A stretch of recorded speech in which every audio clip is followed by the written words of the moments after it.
राहतात. म्हणजे क्रिकेटची मॅच बघितली असेल समजा सलग 2-3 दिवस मोबाईलवरती, तर मी शाळेत आलो की मला असं वाटतं शाळेच्या ग्राउंडवरती ती क्रिकेटची मॅचच चालू आहे. हे मुलांनी सांगितलेल्या गोष्टी आहेत. किंवा आम्ही गेमिंगमध्ये जे बघतो ते सतत डोळे मिटले की ते सतत चित्र फिरत राहतात. त्या फाईट्स ज्या आम्ही करतो गेमिंगमध्ये त्या फाईट्स सतत डोळ्यासमोर येत राहतात. हे मुलं सांगतायत कारण ते ऑडिओ व्हिज्युअलचा इम्पॅक्ट असतो जो तुमच्या मेंदूतनं असा पटकन बाजूला सारता येऊ शकत नाही. त्याचा इम्पॅक्ट राहतो. ती व्हिज्युअल्स परत परत दिसत राहतात तुम्हाला आणि त्याच्यामुळे शाळेमध्ये जे काही चालू आहे त्याच्याकडे लक्ष तर मला द्यायचं आहे पण मला लक्ष देता येत नाहीये कारण माझ्या डोक्यामध्ये ती सगळी व्हिज्युअल्स फेर धरलेला असतो. त्यांनी किती मोठी अडचण होत असेल मुलांची विचार करा. त्यांना अभ्यास करायचा आहे, त्यांना समजून घ्यायचं आहे पण त्यांना करता येत नाहीये कारण त्यांचं डोकं वेगळीकडे वेगळ्या गोष्टी ओढतं आहे. हे इतकं म्हणजे त्रासदायक प्रकार आहे हा. आपण एखादा सहज स्वतःसाठी इमॅजिन करून बघूया की मला काम करायचंय, मला काहीतरी सांगायचंय आणि माझ्या डोक्यात सतत वेगळंच काहीतरी जे मी ऑनलाईन जगात बघितलंय ते फिरतंय. कसा फोकस करता येईल, कसा अभ्यास करता येईल, कसं काम करता येईल, शक्यच नाहीये ते. म्हणून स्क्रीन टाइम मॅनेजमेंट किंवा म्हणून आपला मोबाईल आपल्यावरती काय परिणाम करतो हे सगळं समजून घेणं अतिशय गरजेचं आहे. आपण एक कोरोनाच्या मोठ्या काळातून बाहेर पडलो की जिथे बऱ्याच गोष्टी ऑनलाईन गेल्या होत्या. शाळा ऑनलाईन गेल्या, ऑफिसचं काम ऑनलाईन गेलं. पुण्या मुंबईमध्ये तर म्हणजे खूप हास्यास्पद आहे पण पुण्या मुंबईमध्ये स्विमिंग आणि बास्केटबॉलचे आणि फुटबॉलचे क्लासेस सुद्धा लोकांनी ऑनलाईन घेतले. म्हणजे मला हे कधीच कळू शकत नाही की स्विमिंग तुम्ही ऑनलाईन कसं शिकवू शकता पण लोकांनी शिकवलं. फुटबॉल तुम्ही ऑनलाईन कसा शिकवणार, लोकांनी शिकवला आणि मुलांनी शिकला. काय शिकला त्यांना माहिती पण इथपर्यंत ऑनलाईन जगावरती आपण 2 वर्ष अवलंबून होतो. पण आपण कोरोनातनं बाहेर आलेलो आहोत. आपण आता लॉकडाऊनमध्ये नाही, आपण त्या फेजमधनं बाहेर आलेलो आहोत. त्यामुळे काही गोष्टी ज्या आपण त्या काळामध्ये स्वीकारल्या होत्या नाईलाजाने,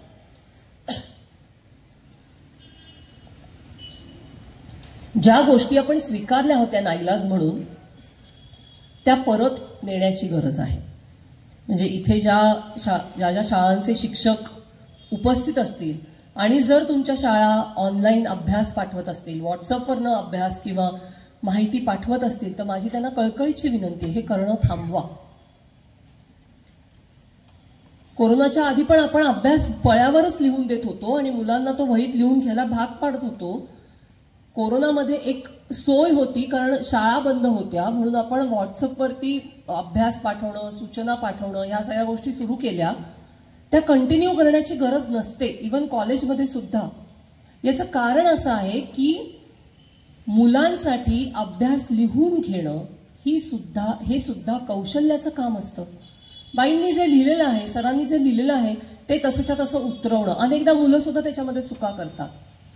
ते तसंच्या तसं उतरवणं, ते घरी जाऊन व्यवस्थित वाचून तो अभ्यास पूर्ण करणं, ते दुसऱ्या दिवशी न विसरता घेऊन येणं, ह्या सगळ्या कौशल्याच्या गोष्टी आहेत ज्या मानवी वाढीसाठी अत्यंत गरजेच्या असतात.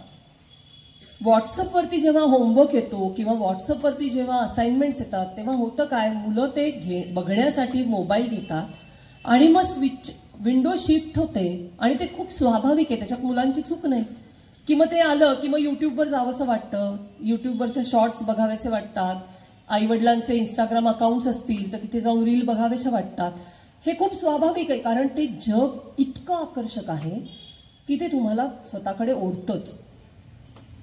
त्यामुळे जर तसं करण्याच्या ऐवजी आपण शाळेत जसा पूर्वी गृहपाठ देत होतो तसाच परत गृहपाठ द्यायला लागलो तर मुलांचं आपोआप अभ्यासासाठी मोबाईल दे ह्या गुंत्यातून, ह्या ट्रॅपमधून मुलं बाहेर पडतील आणि ज्या गोष्टीसाठी त्यांना मोबाईल वापरायचा आहे, कधीतरी थकलेत, कंटाळा आलाय, एखादी सिरियल बघायची, एखादा गेम बघायचा, गाणी बघायचे, काहीच प्रॉब्लेम नाही त्याच्यामध्ये, वापरू शकतात. पण सातत्याने जर ते वापर सुरू झाला आणि त्याच्यावरची एक अवलंबत्व जर यायला लागलं तर ती गंभीर समस्या असते. आणि ते येऊ नये म्हणून अशा छोट्या छोट्या गोष्टी करता येऊ शकतात. जसं की मी आता म्हणलं की होमवर्क देऊ नका व्हॉट्सअपवरती. काय पालकांना ज्या काही सूचना द्यायच्या असतील त्या एक वेळ पाठवल्या तरी चालतात पण मुलांसाठी जे अभ्यासक्रम आहेत, मुलांसाठी जे उपक्रम आहेत, मुलांसाठी ज्या सूचना आहेत, जे गृहपाठ आहेत ते मात्र व्हॉट्सअपवरनं देणं आपण बंद केलं पाहिजे. दुसरी करण्यासारखी अगदी सोपी गोष्ट म्हणजे जेवताना मोबाईल बंद करणं. अजिबात रॉकेट सायन्स नाहीये, अत्यंत सोपी गोष्ट आहे, पण अत्यंत अवघड आहे. कारण मोबाईल फक्त रिप्लेस झालाय. त्याच्या आधी आपण टीव्ही समोर बसत होतो. मोबाईल यायच्या आधी आपण टीव्ही लावून बसत होतो जेवायला. आता मोबाईल आल्यावर आपण मोबाईल नाही तर टीव्ही काहीतरी एक लावून बसतो. मुलं काही काही वेळेला दोन्ही लावून बसतात. पालक टीव्ही लावतात, मोबाईल बघतात एका हाताने आणि दुसऱ्या हाताने जेवतात. सगळ्या घरांमध्ये अशी परिस्थिती असते. अगदी छोटा बदल आहे. जेवताना मोबाईल बंद करा, टीव्ही बंद करा. मोबाईल प्रचंड प्रमाणात आयसोलेशन आणतं. आयसोलेशन, एकलकोंडेपणा. मला दुसऱ्या माणसाशी बोलायची गरजच उरत नाही. माझ्या बोलण्याच्या, संवादाच्या, भावना व्यक्त करण्याच्या गरजा मोबाईलचं उद्या पूर्ण करायला लागलं तर आपण किती प्रचंड प्रमाणात एकटे होऊ याचा विचार करून बघा. बोलायला माणूस नाही अशी परिस्थिती जर उद्या निर्माण झाली तर ती माणूस म्हणून आपल्याला अत्यंत हानिकारक असू शकते. आणि आपल्या मुलांच्या बाबतीत ती होऊ शकते. कदाचित आपल्या बाबतीत होणार नाही कारण आपण टेक्नॉलॉजीचं खूप मोठं स्थित्यांतर बघितलेलं आहे. पण जी मुलं टेक्नॉलॉजी बरोबर वाढतायत किंवा टेक्नॉलॉजीमध्ये जन्माला येत आहेत त्या मुलांसाठी टेक्नॉलॉजीच्या बाहेर जगच माहिती नाही ही परिस्थिती निर्माण होणं, मोबाईलच्या बाहेरचं जग माहिती नाही ही परिस्थिती निर्माण होणं, हे किती गंभीर असू शकतं ह्याचा आपण विचार करू शकतो. छोटी युक्ती असते, जेवताना मोबाईल बंद करायचा. तिसरी छोटी युक्ती काय आहे? जेव्हा झोपता तेव्हा मोबाईलमधला इंटरनेट डेटा बंद करून झोपायचं. अतिशय सोपी आणि सहज करता येण्यासाठी ही गोष्ट आहे. काहीही वेगळं करण्याची गरज नाही. ते डेटाचं जे बटन चालू असतं तिथे जाऊन फक्त क्लिक करायचं आणि ते बंद करायचं. सकाळी उठल्याबरोबर क्लिक करा, चालू करा इंटरनेट डेटा. सिंपल गोष्ट. यांनी काय होतं? यांनी इंटरनेट बंद होतं तुमच्या मोबाईलमधलं. म्हणजे नोटिफिकेशन्स येणं, सारखं पिप पिप वाचणं, काहीतरी पॉपअप्स येणं, कोणीतरी मेसेज केला असेल तर त्याचं काहीतरी तुम्हाला शॉर्ट फॉर्ममध्ये वरती पॉपअप येऊन दिसणं, हे जे काही होतं आणि त्या निमित्ताने रात्री बेरात्री तो लाईट सारखा ब्लिंक होत राहणं, हे जे काही होतं आपल्या फोनचं, हे बंद होऊन जातं. साधी गोष्ट आहे. झोपताना इंटरनेटचा डेटा जो आहे तो बंद करून टाकायचा फोनचा, सकाळी उठल्यानंतर चालू करायचा. सिंपल सवय आहे, पण त्या सवयीनी अत्यंत मोठा बदल तुमच्या आयुष्यात होऊ शकतो. करून बघा. मला नेहमी असं वाटतं की आपण एका अशा काळात आहोत आत्ता की जो काळ पूर्णतः टेक्नॉलॉजीनी व्यापलेला आहे. म्हणजे आता आपण जे इंटरनेट वापरतो आहोत त्याचा स्पीड आता हळूहळू वाढत जाईल. आपल्या सगळ्यांना त्याची कल्पना आहे. चीनमध्ये तर तो आत्ता इतका प्रचंड, म्हणजे त्याला सुपर इंटरनेट असं ते म्हणतात. त्याचा स्पीड किती असेल तर एका सेकंदामध्ये 3 तासाचे 300 सिनेमे तुम्ही अपलोड किंवा डाउनलोड करू शकता. ह्या स्पीडचं इंटरनेट ते तिथे तयार झालेलं आहे आणि ते वापरतात. ही टेक्नॉलॉजी आज ना उद्या आपल्यापर्यंत पोहोचणार. टेक्नॉलॉजीच्या बाबतीत एक असतं की ते कधी अशी आयसोलेशनमध्ये राहत नाही की एवढ्या पॉकेटलाच फक्त मिळाली आणि बाकी कोणाला मिळाली नाही, असं कधीच होत नाही. तंत्रज्ञान हे नेहमीच पसरत जाणारी गोष्ट असते आणि आज ना उद्या ते सगळ्यांपर्यंत पोहोचतं.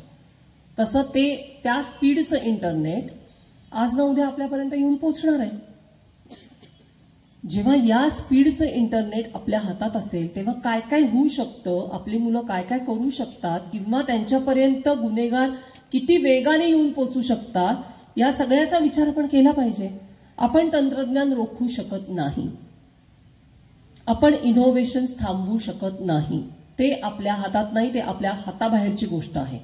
आपण काय करू शकतो तर आपण थोडेसे सजग होऊन हे सगळं जे काही आहे, हा जो काही एक मोठा लोंढा आपल्याकडे येतो आहे, तो लोंढा झेलण्यासाठी आपण स्वतःला तयार करू शकतो. कुठली मोठी आव्हानं आहेत आपल्या समोर असा जेव्हा मी विचार करते तेव्हा मला 3 प्रमुख आव्हानं आपल्या समोर आहेत असं दिसतं. पहिलं अर्थात आपला डेटा प्रायव्हसी ज्याला म्हटलं जातं, की माझी खाजगी माहिती किंवा माझी खाजगी जी माझा खाजगी जो तपशील आहे त्याची सुरक्षितता हा सगळ्यात महत्त्वाचा पहिला मुद्दा आहे. दुसरं आव्हान कुठलं आहे आपल्या समोरचं, तर ॲडिक्शनचं, ऑब्व्हियसली इंटरनेट ॲडिक्शनचं. आणि तिसरं महत्त्वाचं आव्हान आपल्यासमोर आहे ते सायबर क्राईम्सचं. कारण हा जो काही इंटरनेटचा स्पीड आहे, ही जे काही तंत्रज्ञान आहे, हे जसं आपल्याला उपलब्ध आहे चांगल्या कामांसाठी, तसं ते गुन्हेगारांना पण उपलब्ध आहे. ते वापरतायत आणि आपल्याला माहिती आहे रोज किती प्रकारचे सायबर क्राईम्स आपल्या आजूबाजूला घडत आहेत.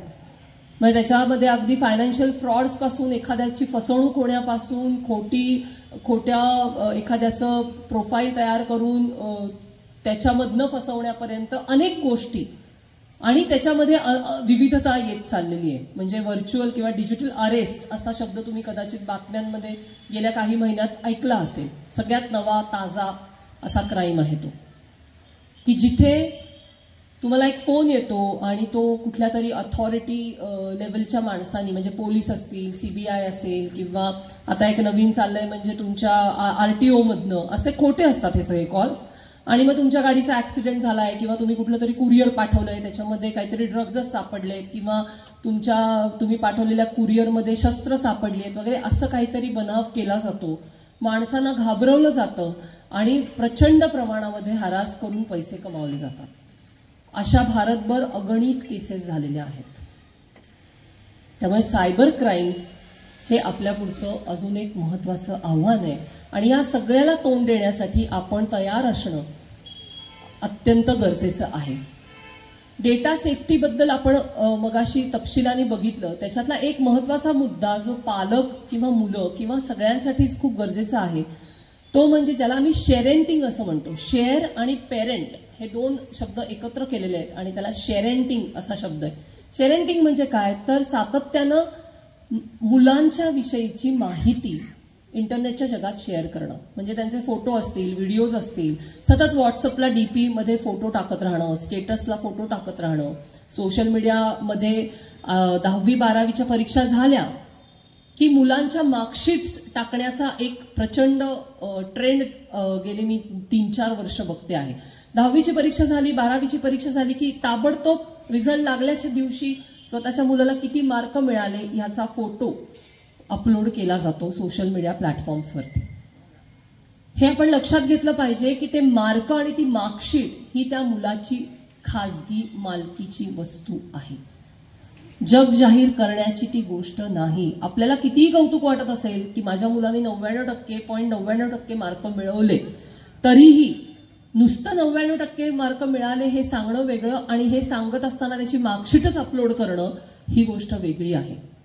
तुम्ही जेव्हा त्या मुलाची मार्कशीट अपलोड करता तेव्हा अनेक बाकी पण त्याची जी खाजगी माहिती आहे ती त्याच्यातनं अपलोड होते. त्याचा सीट नंबर काय आहे, ते कुठल्या कॉलेजमध्ये होता तो शिकायला, इतर अनेक गोष्टी ज्या त्या मार्कशीटमध्ये इन्क्लुडेड असतात त्या सगळ्या जगाला तुम्ही उपलब्ध करून देता, ज्याची गरज नसते.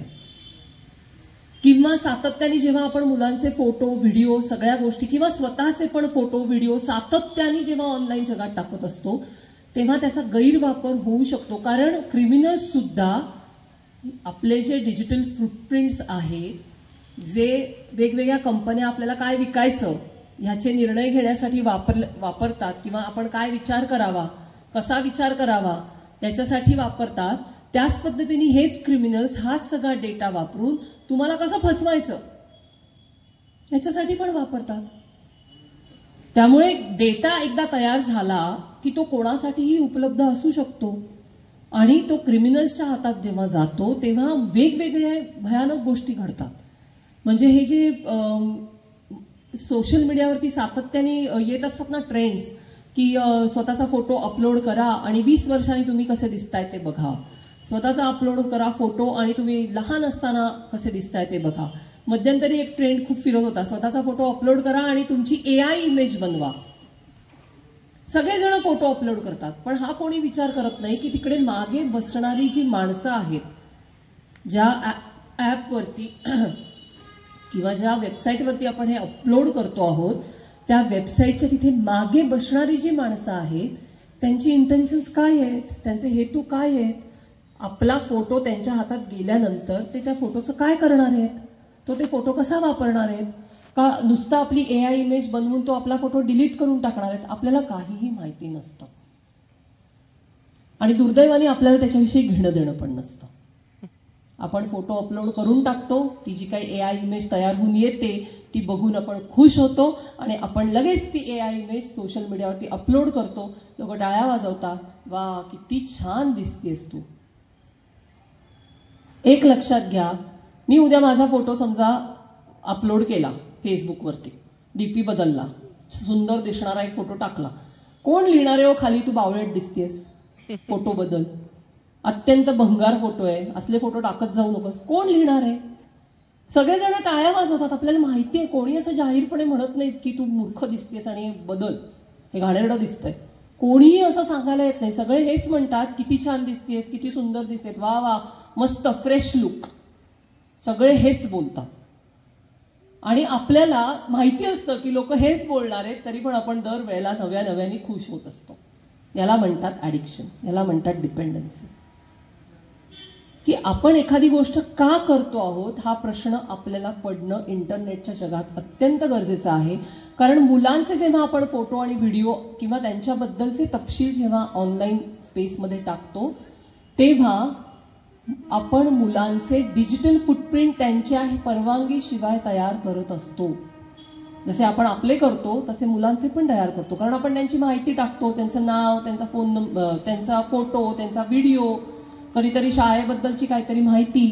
हे सगळी माहिती हा डेटा आहे आणि मुलांचा असा डेटा आपण आपल्याही नकळत सायबर स्पेसमध्ये तयार करतो. बरं, सायबर स्पेसची एक गंमत आहे, तिथे एकदा तुम्ही एक गोष्ट अपलोड केलीत की ती कायमस्वरूपी गेली, म्हणजे कायमस्वरूपी ती तिथेच राहते, ती डिलीट करता येत नाही. ऑनलाईन जगामधून काहीही डिलीट होत नाही. तुम्ही तुमच्या हँडसेटमधनं ते काढून टाका, तुम्ही तुमच्या सोशल मीडिया प्लॅटफॉर्मवरनं काढून टाका, तुम्ही तुमचा फोन रिसेट मारा, फॅक्टरी मोडला टाका, काही करा.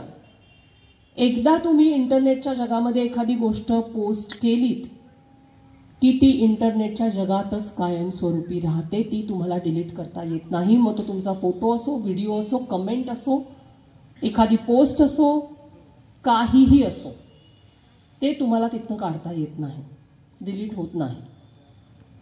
त्यामुळे मुलांचे पण आपण डिजिटल फुटप्रिंट्स आपल्या नकळत तयार करत जातो.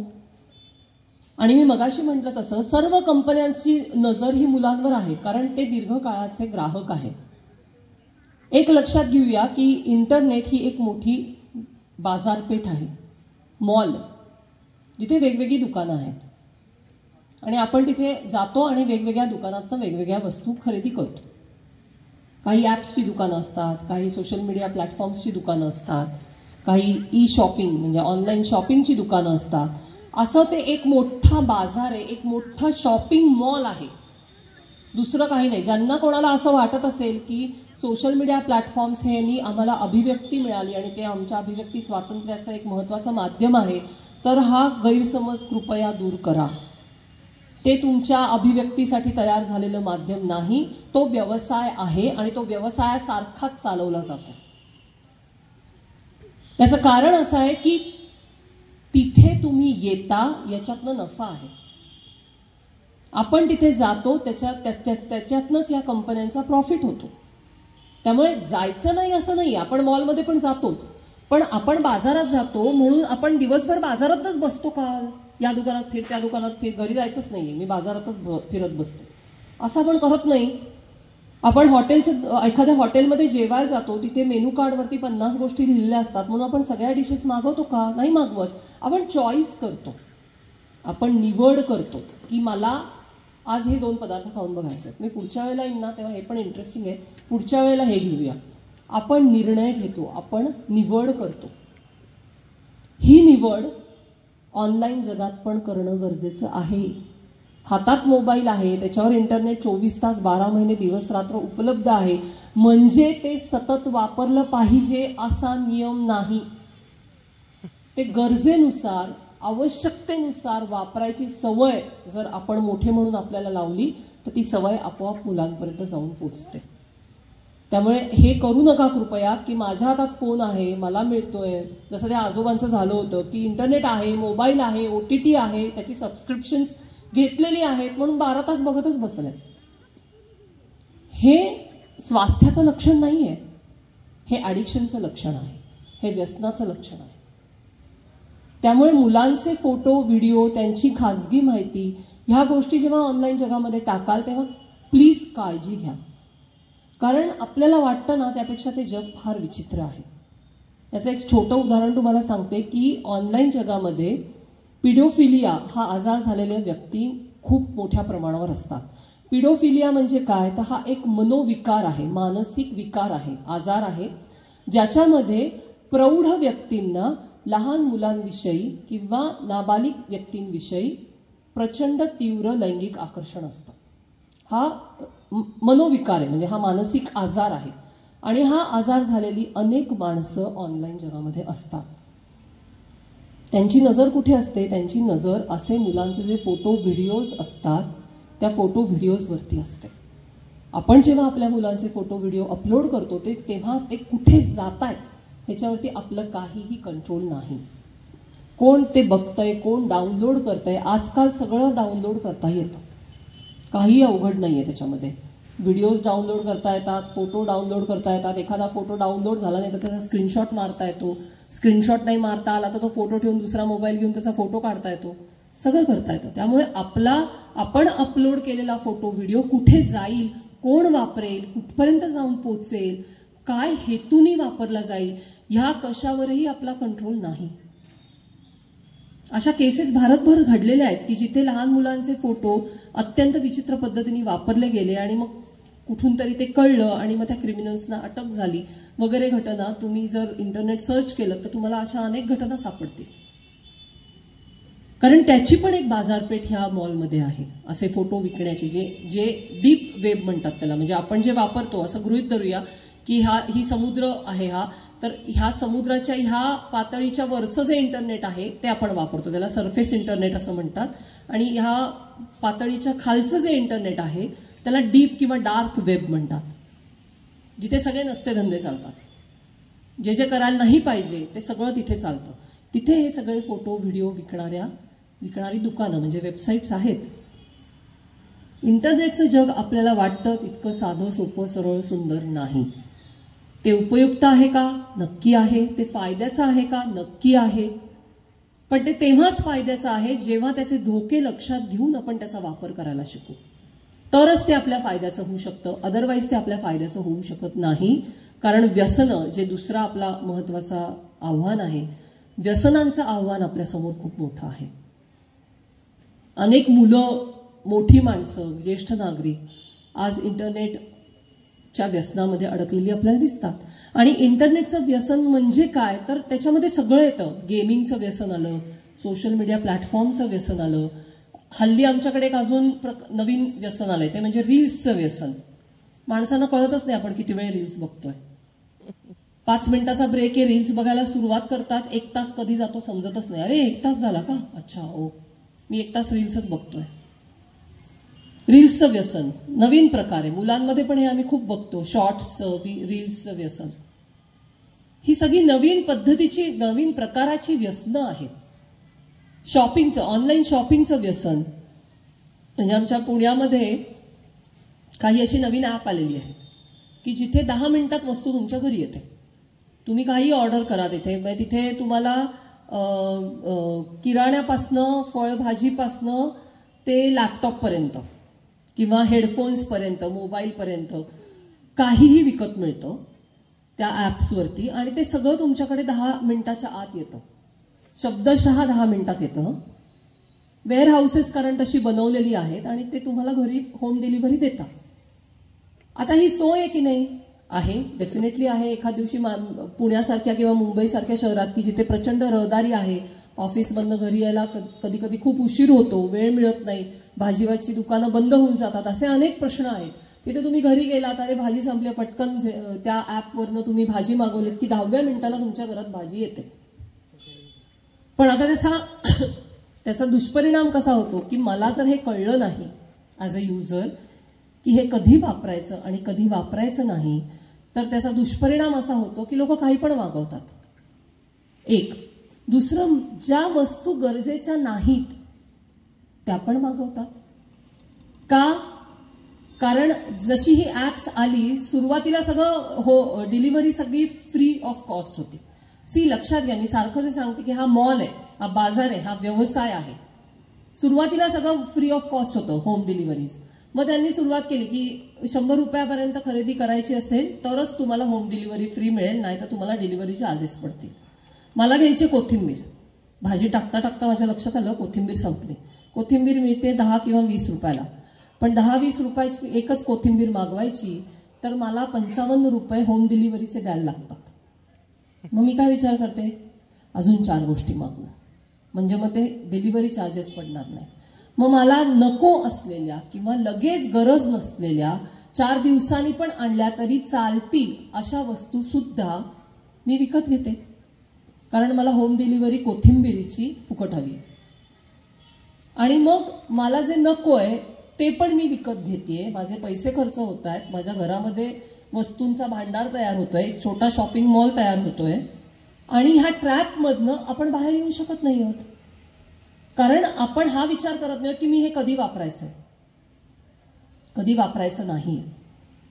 हे शहरांचं झालं. हे अशा वेगवेगळ्या पद्धतीने आपण इन्फ्लुएन्स होत राहतो जर आपण हा विचार नाही केला की मला हे कधी वापरायचं आहे. मग ते गेमिंग, किती आम्हाला आजी आजोबा आमच्याकडे येतात, किती आजी आजोबा. कॅन्डी क्रश, सगळ्यांना एक झाडून एकच व्यसन असतं, कॅन्डी क्रश. आणि हे सर्व म्हणजे फक्त पुण्या मुंबईतले आजी आजोबा आहेत असं नाही, वेगवेगळ्या गावांमधनं पण जेव्हा आम्ही फिरतो तेव्हा ते येतात आमच्याकडे. स्पर्धा लागलेली असते, तू 500व्या लेवलवर आहेस का, मी 450वर आहे वगैरे, अशा स्पर्धा त्यांच्यात चालू असतात. आता त्यांचा एक वेगळा मोठा प्रॉब्लेम आहे की करायला काही नाहीये, दुसरं काय करायचं हे माहिती नाहीये, मग मोबाईल घेऊन बसा. अनेक ज्येष्ठ नागरिकांपुढे हा प्रश्न आहे. आता रिटायरमेंट आलेली आहे किंवा झालेत रिटायर, आता पुढे काय करायचं माहिती नाहीये, मोबाईल घेऊन बसा. पण माणसांसाठी आणि वेळेसाठी पर्याय हा मोबाईल असू शकत नाही कधीच. आणि तो पर्याय तयार करणं मोबाईलचा हे आपण आपल्यासाठी माणूस म्हणून अतिशय डेंजरस आहे, कारण अनेक कौशल्य आपण त्याच्यातनं विसरून जातो. उदाहरण द्यायचं झालं तुम्हाला तर तुमच्या इथे चॅट जीपीटीचं पेव किती फुटलंय मला माहिती नाही, पण बऱ्याच गावांमधून त्याचं पेव जोरात फुटलेलं आहे. चॅट जीपीटी हे एक AI टूल आहे की जे तुम्हाला सर्व प्रश्नांची उत्तरं देतं. तुम्ही कुठलाही प्रश्न विचारा त्यांना, ते उत्तर तुम्हाला देतं. आता आम्ही जेव्हा पंढरपूरच्या एका कॉलेजमध्ये मी ट्रेनिंग घेत होते किंवा लातूरला मध्ये परवा गेले होते, तिथे ट्रेनिंग चाललं होतं, श्रीगोंद्याला ट्रेनिंग चाललं होतं.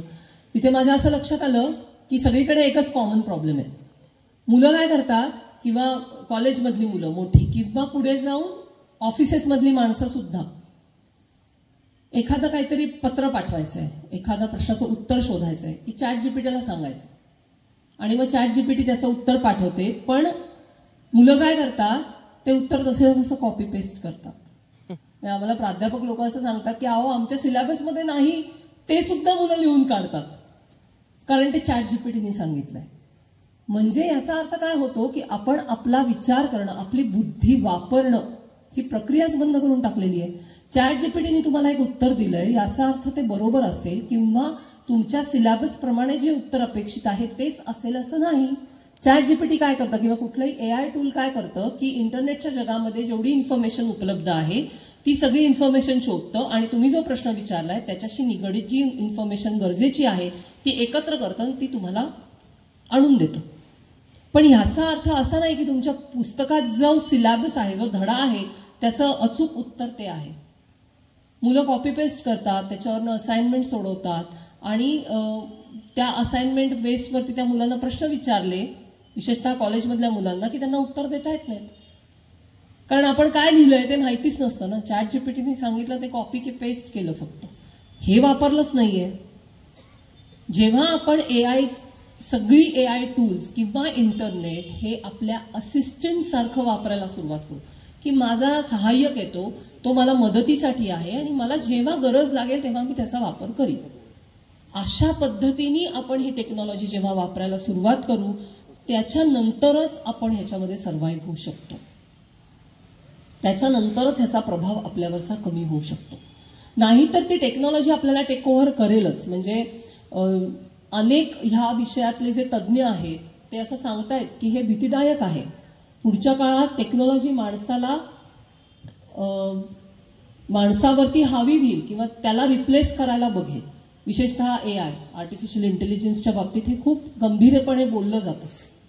म्हणजे मध्यंतरी मी एक इंटरव्ह्यू बघितला होता, त्याच्यात एक असेच तज्ज्ञ सांगत होते की आपण वेगवेगळ्या ॲप्सवर जातो तेव्हा ते कॅप्चा येतं बघा, वेगवेगळे आकडे टाकायचे असतात किंवा लेटर्स टाकायचे असतात पुढे जाण्यासाठी. तर ChatGPTला असंच एक सांगितलं होतं करायला आणि त्याला ते सॉल्व्ह नाही करता आलं.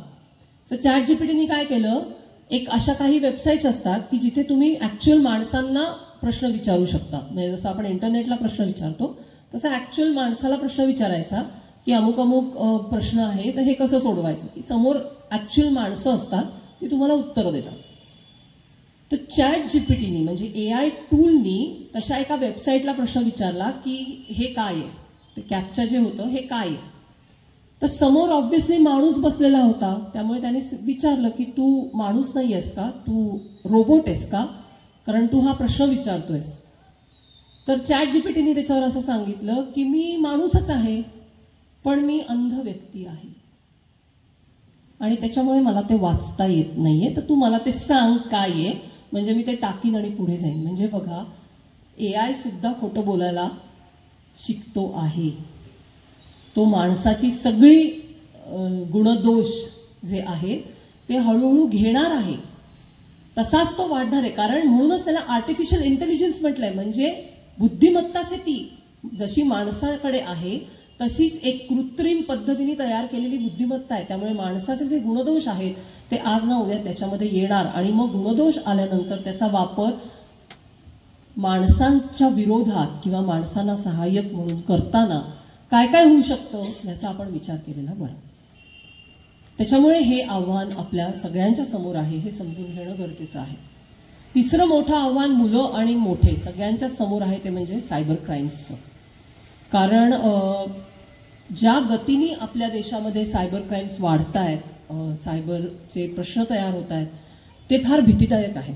रोज नवीन क्राईम्स येत आहेत. मुलांच्या बाबतीत पण घडतात, मोठ्यांच्या बाबतीत घडतात, मुलींच्या बाबतीत खूप प्रमाणात घडतात. म्हणजे आपल्या देशामध्ये मॅट्रिमोनियल फ्रॉड्स म्हणजे लग्नाशी निगडीत ऑनलाईन फसवणुकीचे प्रकार प्रचंड प्रमाणात होत आहेत. की वेगवेगळ्या मॅट्रिमोनियल्स म्हणजे लग्न जुळवून देणाऱ्या साईट्स असतात आणि तिथे लग्न इच्छुक मुलं मुली स्वतःचे प्रोफाईल्स टाकतात आणि त्याच्यातनं अनेक प्रकारचे फ्रॉड्स हे भारतात होत राहतात. त्यामुळे ऑनलाईन जगात जेव्हा आपण वावरतो तेव्हा काही बाबतींमध्ये ना खूप जागरूक राहणं गरजेचं आहे. कारण हा जो काही मॉल आहे ऑनलाईन जगातला हा पूर्णपणे आपल्या भावनांवर चालतो. तिथे दुसरं काही चालत नाही. तिथे तुमच्या माझ्या भावना हाच त्याचा बेस आहे. एका शर्टवर 5 शर्ट फ्री म्हणून लिंक आली की तिथे क्लिक करावं असं वाटतंच. कारण हा मोह पडतो की अरे एक शर्ट विकत घेतला तर 5 फुकट मिळतील. किंवा मध्यंतरी एक खूप कॉमन सुरू होतं की नेटफ्लिक्सचं सबस्क्रिप्शन फ्री मिळेल, खाली क्लिक करा. तमाम लोकांनी क्लिक केलं आणि तमाम लोकांचे फोन हॅक झाले कारण त्याच्यामध्ये व्हायरस होता. किंवा अजून एक लिंक फिरत होते की अमेझॉन तुम्हाला आयफोन फ्री देणार आहे, ह्या लिंकवरती क्लिक करा का हे पझल सोडवा. तमाम लोकांनी पझल सोडवलं आणि त्या सगळ्या लोकांच्या फोनचे 3-13 वाजले. त्यामुळे अशा ज्या लिंक्स येतात ना आपल्याला की अमुक एक करा तुम्हाला हे मिळेल, तमुक एक करा तुम्हाला ते मिळेल, असं गृहीत धरा की ते सगळं खोटं आहे. त्या प्रत्येकाच्या मागे काही ना काहीतरी एखादा कोणीतरी गुन्हेगार बसलेला आहे आणि तो तुम्हाला ठगायला बसलेला आहे. त्यामुळे अशा कुठल्याही ज्याला आम्ही अनव्हेरिफाईड की ज्या लिंक्सच्या बद्दल काही तुम्हाला माहिती नाहीये, अनोळखी लिंक्स आहेत, अशा लिंक्सवरती कृपया क्लिक करू नका. कारण त्याच्यातनंच सायबर क्राईम्स पुढे जातात. दुसरं महत्त्वाचं म्हणजे सायबर क्राईम्सच्या विशेषतः फायनान्शियल फ्रॉड्सच्या संदर्भात जर आपल्याला खात्री नसेल तर ऑनलाईन ट्रान्झॅक्शन करण्याच्या भानगडीत पडायचं नाही. किंवा मी हल्ली अनेक लेक्चर्समध्ये हे सांगते की आपल्या सगळ्यांची एकापेक्षा जास्त अकाउंट्स असतात बँकेची. त्यामुळे तुम्ही समजा कुठलं पेमेंटसाठी गेटवे वापरत असाल, एखादं फोनपे, जीपे किंवा दुसरं कुठलंही अशा पद्धतीचं ॲप तुम्ही वापरत असाल तर त्याला असं अकाउंट जोडा जे सेकंडरी आहे, ज्याच्यात तुमची मूळ रक्कम नाही, आणि त्याच्यामध्ये 2-5 हजार रुपये ठेवा फक्त. सो सायबर क्रिमिनल्सचा किती जरी फटका बसला तरी तो 2-5 हजाराचाच बसतो, मुद्दलाला हात लागत नाही. त्यामुळे असं अकाउंट नेहमी जोडा ऑनलाईन कुठल्याही ट्रान्झॅक्शनच्या ॲपला की जिथे 5 हजारापेक्षा जास्ती रक्कम तुम्ही ठेवलेली नाहीत. ती कधीही तुम्हाला परत रिफिल करता येते. त्यामुळे सोय आहे म्हणून मूळ अकाउंटच जोडून टाकायचं असले उद्योग कधीही करायला जाऊ नयेत, कारण कोण काय हेतूनी आपल्यापर्यंत पोहोचतंय हे आपण ऑनलाईन जगामध्ये ठरवू शकत नाही. तिसरी अगदी सोपी आणि महत्त्वाची गोष्ट विशेषतः मुलांसाठी इथे जे उपस्थित आहेत आणि मोठ्यांनी पण कृपया ती मुलांना सांगावी की ऑनलाईन जगामध्ये अनोळखी माणसांशी बोलायचं नाही. कितीही भारी वाटला, कितीही दोस्त वाटला, कितीही मजेशीर बोलत असेल, कितीही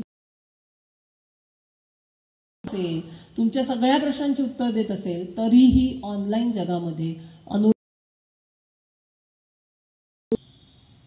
कारण अनोळखी व्यक्ती काय हेतूनी आपल्यापर्यंत पोचता आहेत ह्याचं जजमेंट लहान वयामध्ये,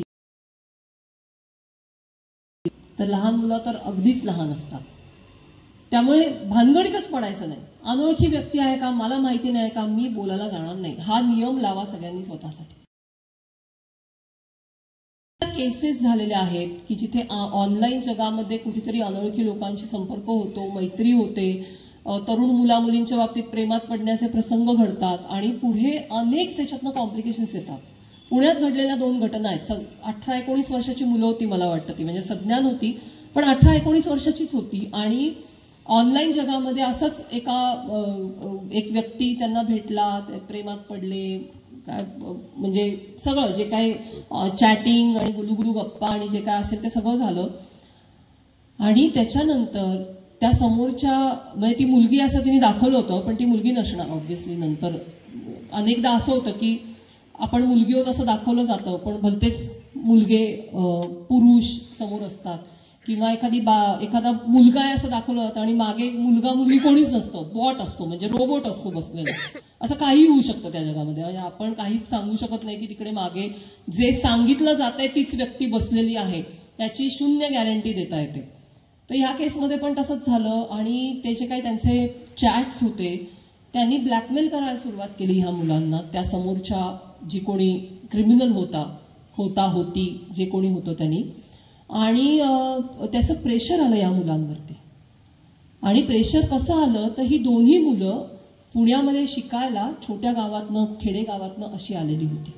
त्यामुळे त्यांना एक वेगळ्या पद्धतीचं प्रेशर यायला लागलं की आपल्या आई वडिलांनी कष्टाने पैसे जमवून आपल्याला पुण्यासारख्या शहरामध्ये शिकायला पाठवलं की आपण इथे शिकून काहीतरी पुढे करू, आणि आता आपण ह्या भलत्याच गोष्टीत अडकलो. ब्लॅकमेलिंग सुरू झालं की हे तू 10,000 रुपये दे, नाहीतर किंवा काय 5,000 रुपये दे, नाहीतर हे तुझे सगळे जे चॅट्स आहेत हे तुझ्या घरी पाठवू, तुझ्या कॉलेजमध्ये पाठवू, तुझ्या प्रोफेसर्सना पाठवू, मित्रमंडळींना पाठवू, असं सगळं प्रेशर यायला लागलं समोरून. आणि ह्या बिचाऱ्या मुलांना डील नाही करता आलं, काय करायचं हे समजेना. आणि ह्या सगळ्या गोंधळात त्या दोन्ही मुलांनी आत्महत्या केली. ही घडलेली घटना आहे. किंवा अजून एक घटना पुण्यातलीच अत्यंत दुर्दैवी घटना की तो मुलगा 10वीतला मुलगा आणि पहिले 6 महिने व्यवस्थित अभ्यास चालू आहे, सगळं छान चालू होतं आणि मग नंतर अचानक मोबाईल का टॅब काहीतरी वरती त्याला वेळ जायला लागला त्याचा, आणि मग तो कसल्या तरी गेम्स खेळायला सुरुवात केली त्यांनी. आणि ते गेम्समध्ये तो अगदी बुडूनच गेला होता, म्हणजे अभ्यास बाजूला सगळं बाजूला आणि कंटिन्युअस गेम खेळत होता. आणि ही सत्य घटना आहे, ह्याच्यात काही एक्झॅजरेशन नाही आहे. गेमच खेळत असायचा. पुढे पुढे त्याच्या वर्तनात बदल झाल्याचं नोंदवलं आहे की गेमिंगबद्दल कोणी काही बोलायला लागलं की तो अंगावर ओरडून बोलायला लागायचा, चिडायचा, रागवायचा, धावून जायचा, जेवायचा नाही. मग त्याच्या गेमिंगच्या खोलीत म्हणजे जिथे तो होता तिथे नेऊन दिलं जेवण तरी तो जेवायचा नाही वगैरे असं सगळं. आणि एक दिवशी आई आणि तो घरात होते आणि आई काहीतरी बाहेर काम करत असेल, तिला असं वाटलं की तो खोलीत आहे आणि व्हॉट्सअपवरती एक मेसेज आला की बिल्डिंगच्या 13व्या मजल्यावरनं कोणीतरी खाली पडलेलं आहे आणि पटकन बघा काय झालं. काय वाटलं त्या आईला, तिच्या मनात काहीतरी पाल चुकचुकली असेल, ती धावत मुलाच्या खोलीत गेली. मूल घरात नव्हता. ती धावत खाली आली, तिच्या मुलाने 13व्या मजल्यावरनं खाली उडी मारली होती. तो गेला ऑन द स्पॉट. आणि कारण काय निघालं तर काहीतरी चॅलेंज होतं गेमिंगमधलं, आणि त्या नादात त्या मुलाने वरनं उडी मारली होती. असं काहीही होऊ शकतं ऑनलाईन जगाच्या इम्पॅक्ट जेव्हा आपण म्हणतो, त्याचा परिणाम आपल्यावरती काय होतो, असा कुठल्याही स्तरावरचा आणि कितीही गंभीर परिणाम आपल्यावरती त्या सगळ्याचा होऊ शकतो. त्यामुळे अनोळखी व्यक्तीशी बोलायचंच नाही. संपर्कात आला तर त्याला ब्लॉक करून टाका, त्याला डिलीट करा, घरच्यांना सांगा, काही करा, पण ऑनलाईन जगात अनोळखी माणसांशी बोलण्याच्या भानगडीत पडायचं नाही. फसवेगिरी इतक्या मोठ्या प्रमाणावरती सुरू आहे. आणि आता काय होतंय, विथ द AI टेक्नॉलॉजी फसवेगिरीत पण ती वापरली जाते. उदाहरणार्थ व्हॉइस क्लोनिंग नावाचा एक प्रकार केला जातो. व्हॉइस क्लोनिंग म्हणजे काय, तर माझा आवाज रेकॉर्ड करून क्लोन करायचा, म्हणजे असाच एक दुसरा आवाज आर्टिफिशियली तयार करायचा आणि मग फोन करायचा कुठल्या तरी माझ्या एका मित्राला, मैत्रिणीला, घरच्यांना, कोणालाही, की मी इथे इथे अडकली आहे, मला असा असा प्रॉब्लेम झालाय, मला पटकन 10,000 रुपये पाठवा. माझाच आवाज आहे म्हटल्यानंतर शंका येत नाही. परत त्याच्यात गुन्हेगार अतिशय क्रिएटिव्ह असतात, की माझ्या मोबाईलवरनं मी बोलत नाहीये कारण मोबाईलची बॅटरी संपलेली आहे, त्यामुळे एक अनोळखी शेजारी व्यक्ती होते त्यांच्या मोबाईलवरनं फोन करतील. शंका यायला जागा आहे का? नाही. पैसे ट्रान्सफर होतात. ट्रान्सफर झाल्यानंतर मला फोन आला समजा, की अगं तुला ते केलेत बरं का 10,000 रुपये ट्रान्सफर. मी म्हणते कसले 10,000 रुपये, मला नको आहेत, मी नाही फोन केला तुला. मग उलगडा होतो की अरे बापरे, असा आपल्याला एक व्हॉइस क्लोनिंगचा कॉल आला होता आणि आपण फसलो आणि 10,000 रुपये गेले. अशा घटना घडलेल्या आहेत. मुंबईमध्ये एक अशी घटना, म्हणजे सबबमध्ये घडलेली घटना होती. त्या आजी होत्या आणि त्यांना असा फोन आला की तुमच्या नातवाचं आम्ही अपहरण केलेलं आहे आणि ताबडतोब एवढी एवढी अमाऊंट आम्हाला द्या, नाही तर ह्याचं काहीतरी बरं वाईट होईल. आणि हे बोलून झाल्यानंतर मुलाचा म्हणजे नातवाचा आवाज, आजी मला पळवलंय, मला वाचव वगैरे अशा टाईपचं. आजी पॅनिक, घाबरून गेल्या बिचाऱ्या. बरं, मी मगाशी म्हणलं ना की भावनांचा बाजार आहे हा. इथे काय होतं, जेव्हा तुम्ही पॅनिक होता, घाबरता, तेव्हा विचार करण्याची जी प्रक्रिया आहे त्याच्यावरती पण त्याचा परिणाम होतो. मग आजींचं काय झालं, पहिले मुलाला फोन करून विचारायचं की नातू सेफ आहे ना, हे त्यांच्या लक्षातच आलं नाही. त्या इतक्या घाबरल्या होत्या की त्यांनी सांगितलेल्या नंबरवरती का लिंकवरती लगेच पैसे ट्रान्सफर केले. पैसे ट्रान्सफर केल्यानंतर 5 मिनिटांनी त्यांना असं वाटलं की अरे आपण एकदा मुलाशी बोललं पाहिजे. मग त्यांनी मुलाला कॉल केला तर मुलगा सून नातू मॉलमध्ये सिनेमा बघत होते. सो अशा पद्धतीने क्रिमिनल्स आपल्याला असं कोंडी करतात, असं कोपऱ्यात ढकलतात इमोशनली. ते भावनिक पातळीवरती इतकं आपल्याला टॉर्चर करतात की आपण सारासार विचार करायचा, कोणाची तरी मदत घ्यायची, हे सगळं मागे राहतं आणि आपला जीव घुसमटून ह्याच्यातनं मी पटकन बाहेर कसा पडू ह्याच्या दृष्टीने माणूस विचार करायला सुरुवात करतो. आणि तीच जागा असते जिथे क्रिमिनल्स आपल्याला पकडतात आणि आपल्याकडनं पैसे उकळतात. म्हणून हा भावनांचा बाजार आहे. तिथे अशा लिंक्स आल्या, असे फोन आले, तुम्हाला लोन हवंय का, पटकन लोन घ्या, 1 मिनिटात लोन देऊ. घ्यायचं नाही. कितीही आर्थिक चणचण असली तरी सुद्धा घ्यायचं नाही. कारण ते जर रिपे वेळेवर करता आलं नाही तर ते इतकं भयानक त्याचं रूप होतं, इतकं टॉर्चर होतं. आणि ते टॉर्चर फक्त आपल्यापुरतं राहत नाही, ते आपली मुलं बाळं बघत नाहीत, आपले घरचे बघत नाहीत, काहीही बघत नाही. अतिशय घाणेरड्या पद्धतीने ते माणसांना टॉर्चर करतात. आणि हे सगळं फोनवरती चालू असतं. म्हणजे फिजिकली काय ते आपल्या अंगाला पण स्पर्श करायला येणार नाहीत, पण इमोशनल टॉर्चर जो आहे तो इतका डेंजरस असतो की तिथे माणसं हतबल होतात. आणि अशा गावोगाव केसेस आम्ही बघितलेल्या आहेत. त्यामुळे कोणी तुम्हाला क्विक लोन देतोय असं सांगितलं, घेऊ नका. कितीही निकड असली तरी घेऊ नका. कारण तुम्ही एका अतिशय डेंजरस झोनमध्ये स्वतःला ढकलण्याची खूप दाट शक्यता असते त्याच्यामध्ये. व्हिडिओ कॉल, अनोळखी नंबरवरनं जर व्हिडिओ कॉल आला असेल तर तो उचलायचा नाही म्हणजे नाही. कोणाचा असेल, कुतूहल वाटलं, शंका वाटली, काहीही वाटलं तरी व्हिडिओ कॉल उचलायचा नाही. फार तर फार तुम्हाला फारच जास्ती काळजी वाटत असेल की कोणी केला असेल तर त्या नंबरवर उलटा साधा कॉल करा आणि विचारा कोणी फोन केला होता. व्हिडिओ कॉल उचलू नका. कारण व्हिडिओ कॉलमध्ये तुम्ही दिसता, समोर काय आहे तुम्हाला माहिती नाही, नंबर अनोळखी आहे, काही असू शकतं. आणि ते लाईव्ह रेकॉर्डिंग करता येतं, ज्या रेकॉर्डिंगमध्ये तुम्ही दिसत असता. त्यामुळे हे करायचंच नाही, ह्या भानगडीतच पडायचं नाही. त्यामुळे अनोळखी लिंकवरती क्लिक करायचं नाही, अनोळखी व्यक्तीशी अजिबात बोलायचं नाही. क्विक काहीही तुम्हाला कोणी विकत असेल झटपटवालं किंवा स्वस्तातलं 1 रुपयात घ्या, 2 रुपयात घ्या, भानगडीत पडायचं नाही. तिथे प्रत्येक ठिकाणी फसवणुकीची शंका आहे. आणि कुठलाही व्हिडिओ कॉल, जो नंबर तुम्हाला माहिती नाहीये, अशा नंबरवरनं आलेला व्हिडिओ कॉल चुकूनही उचलायचा नाही. हे सगळे जर नियम आपण पाळले ना, अगदी बेसिक नियम आहेत, पण हे नियम जर आपण पाळले तर आपण सायबर क्राईम्सपासून स्वतःला खूप वाचवू शकतो. कारण सायबर क्राईम्स बऱ्याचदा घडतात आपल्या चुकीमुळे. आपण कुठेतरी फसतो, आपण कुठेतरी क्लिक करतो, आपण कुठल्या तरी भावनिक ट्रॅपमध्ये अडकतो, आपल्याला कशाचा तरी मोह पडतो, आकर्षण पडतं, आपल्याला कशाची तरी भीती वाटते आणि आपण तिथे अडकतो. त्यामुळे सायबर क्राईम्स हे मोस्ट ऑफ द टाइम आपल्या चुकांमुळे होतात. त्यामुळे आपल्या चुका किती कमी होतील याच्याकडे जर आपण लक्ष देऊ शकलो तर आपण बऱ्याच गोष्टींपासून स्वतःला वाचवू शकतो, सेफगार्ड करू शकतो. शेवटाकडे येताना 2 गोष्टी महत्त्वाच्या मला तुम्हाला सांगायच्या आहेत. एक म्हणजे स्क्रीन टाईम मॅनेजमेंट करायची कशी, हा कॉमन प्रश्न आहे. सगळ्यांना नेहमी प्रश्न असतो हा की हे सगळं म्हणजे समजलं आम्हाला, पण आम्ही मोबाईल कंट्रोल कसा करू? होत नाही कंट्रोल, किती ठरवलं तरी तो सुटत नाही, मुलांचा कसा सोडवू? तर आम्ही त्याला ना चांगला स्क्रीन टाईम आणि वाईट स्क्रीन टाईम, म्हणजे वाईट स्क्रीन टाईम, असे 2 टर्म्स वापरले जातात. Good screen time and bad screen time. What is bad screen time हे समजून घेऊया. त्याच्या व्यतिरिक्त जो असतो तो सगळा गुड स्क्रीन टाईम असतो. ज्या क्षणी तुम्ही तुमचं काम मागे ठेवता, म्हणजे मोठ्यांसाठी काम आणि लहानांसाठी अभ्यास किंवा त्यांचं जे काही ॲक्टिव्हिटीज असतील त्या, मग ते काम काहीही असेल, ऑफिसमधलंच काम असायला पाहिजे असं नाही, घरातलं काम असू शकतं, काही तुमच्या महत्त्वाच्या प्रायोरिटीज असू शकतात, काही मीटिंग्स असू शकतात, मुलांच्यासाठी गृहपाठ असू शकतो, असाइनमेंट असू शकतात, काही असेल ते.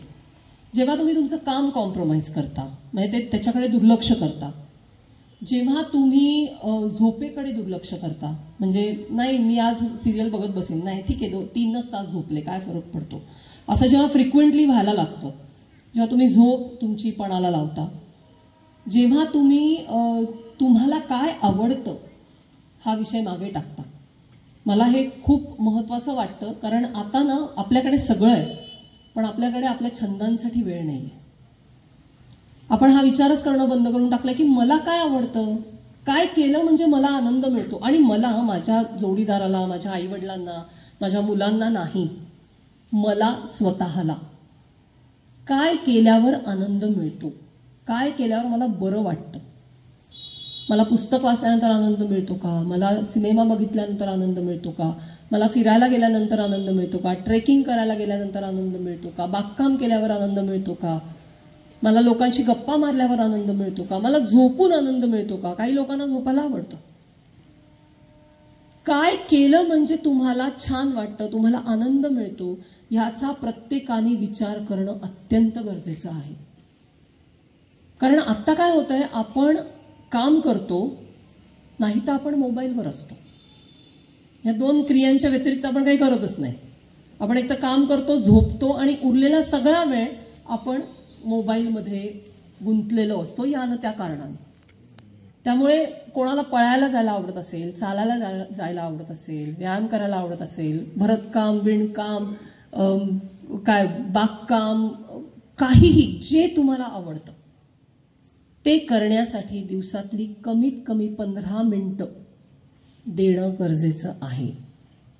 ही 15 मिनिटं का द्यायची? कारण तेव्हा, आणि ती मोबाईल शिवायची 15 मिनिटं द्यायची, नाही तर हल्ली लोक चालायला जातात आणि कानामध्ये ढॅन ढॅन ढॅन ढॅन गाडी चालू असतात. तसं नाही. चालायला जाताय तर चालायला जा, मोबाईल लांब ठेवून जा. पुस्तक वाचताय तर मागे बॅकग्राऊंड म्युझिक नको, मोबाईल लांब ठेवा, पुस्तक वाचा. सो मोबाईल शिवायची, तुमच्या आवडीचा, तुमचा छंद जो काही ज्याने तुम्हाला आनंद मिळतो अशी गोष्ट करण्यासाठी 15 मिनिटं रोजची काढा. याचं कारण असं आहे की मोबाईलनी एक प्रकारची कलकल होते डोक्यामध्ये. कारण आपण ज्या गतीची इन्फॉर्मेशन घेतो आहोत ना, रिसीव्ह करतो, त्याचा स्पीड इतका जास्त आहे. आणि मी खरंच सांगते तुम्हाला, आपल्याला एवढ्या माहितीची गरज नसते. आपण सगळे ओव्हर इन्फॉर्म्ड आहोत. आपल्याला सगळी माहिती मिळाली म्हणजे ते योग्य आहे असं अजिबात नाही. कारण इंटरनेटच्या जगातली 70% अधिक माहिती ही खोटी, फेक न्यूज किंवा अर्ध सत्य ह्या कॅटेगरीत मोडणारी असते असं एक अहवाल म्हणतो. त्यामुळे सगळी इन्फॉर्मेशन आपल्याकडे आहे म्हणजे आपल्याला खूप जास्त माहिती आहे अशातला भाग नाही. आपली इन्फॉर्मेशन जी आपल्यापर्यंत पोहोचते ती खरी आहे का, ती योग्य आहे का, ह्याचाही विचार करणं, हे मुलांना शिकवणं की तू हे बघतोयस बाबा पण हे खरं असेल का ह्याचा विचार कर. अंधविश्वास ठेवू नकोस कुठल्याच गोष्टीवर, विचार कर की हे खरं असू शकतं का, शोध की हे खरं आहे का. ह्या सवयी लावणं गरजेचं आहे. नाही तर नुसतं इन्फॉर्मेशनचं बंबाडिंग, म्हणजे साधा रीलचं उदाहरण घ्या. 10-10, 20-20, 30-30 सेकंदाचे रील्स असतात. आपण 15-15, 20-20 मिनिटं, 1-1 तास जर रील बघत असू तर किती रील्स आपण बघतो. आणि रील्सची गंमत किंवा शॉर्ट्सची गंमत अशी की एक रील दुसऱ्या रीलशी काहीही संबंध नसतो. एक रील पाककलेचं, मग त्याच्यानंतर काहीतरी डान्स, मग त्याच्यानंतर काहीतरी तत्वज्ञान, मग त्याच्यानंतर काहीतरी सेल्फ टॉक, मग त्याच्यानंतर काहीतरी कुठेतरी झालेला ऍक्सिडेंट. कशाचा कशाशी काहीही संबंध नसलेले विषय आपण एकामागे एक बघतो आणि 1-1, 2-2 तास बघतो. किती प्रचंड इन्फॉर्मेशन त्या मेंदूमध्ये स्टोअर होते की ज्याचा काहीही उपयोग आपल्याला नाही.